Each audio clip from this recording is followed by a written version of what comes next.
तत्पुरुषाय विद्महे महादेवाय धीमहि तन्नो रुद्रः प्रचोदयात्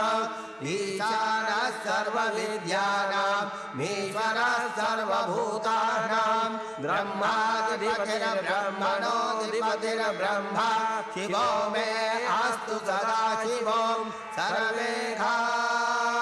वा एकवेदानां गुरसो यस्याम सर्वेषां मे वै न वेदवेदानां गुरसेनाभिकिञ्चति शान्ति शान्ति शान्ति सुशान्तिर्भवतु